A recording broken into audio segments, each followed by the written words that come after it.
ইমরান তাহিরের গুগলিতে দিশেহারা tiger allrounder Shakib Al Hasan. Wicket keeper সেই হোপের দুর্দান্ত স্টাম্পিং।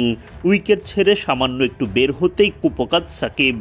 একরাশ হতাশা নিয়ে বিদায় নিতে হলো টাইগার অলরাউন্ডারকে। ব্যাটিংয়ের আগে বোলিংয়েও তেমন সুবিধা করতে পারেননি। মাত্র 2 ওভার বোলিংয়ের সুযোগ দেন অধিনায়ক ইমাদ ওয়াসিম। উইকেট শূন্য থেকে 500 টি-20 উইকেটের মাইলফলকের অপেক্ষা আরও বাড়ল।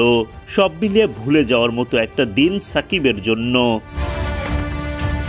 শনিবার ভোরে সিপিএলে গায়ানা অ্যামাজন ওয়ারিয়র্সের মুখোমুখি হয় সাকিবদের Antigua and Bermuda Falcons. Toss জিতে আগে ব্যাটিংয়ের সিদ্ধান্ত নেন গায়ানা অধিনায়ক ইমরান তাহির। বোলিংয়ে নেমে ইনিংসের 8ম ওভারে প্রথম সুযোগ পান সাকিব আল হাসান। দুর্দান্ত বোলিং করেন তিনি। এই ওভারে একটাও বাউন্ডারি হজম করেননি, মাত্র 6 রান দেন তিনি।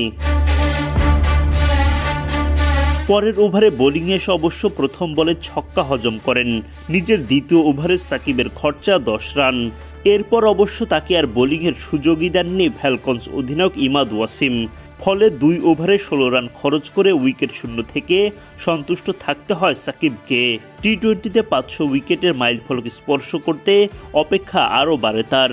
এই মুহূর্তে স্বীকৃত টি-20তে সাকিবের উইকেট সংখ্যা 499।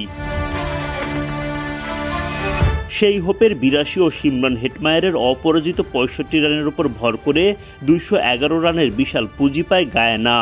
জবাবে ব্যাট করতে নেমে বেশ আগেভাগেই ব্যাটিংয়ের সুযোগ পান সাকিব। তবে ইমরান তাহিরের সামনে এদিন তার কপাল মন্দ। উইকেটে ফিরতে সামান্য একটু দেরি করতে স্টাম্পিং সম্পন্ন করেন উইকেট কিপার সেই হোপ। তাহিরের বলে আউট হয়ে একরাশ হতাশা নিয়ে বিদায় নিতে হয় সাকিবকে। 7 বল খেলে 1 বাউন্ডারিতে করেন মাত্র 8 রান। সাকিবদের ফ্যালকনসের ব্যাটাররা এদিন ঝড়ের বেগে উইকেট হারাতে থাকেন। ইমরান তাহির তোলেন 5 ফলে গায়ানার সামনে আর জয় তুলে নিতে পারেনি ফ্যালকনস।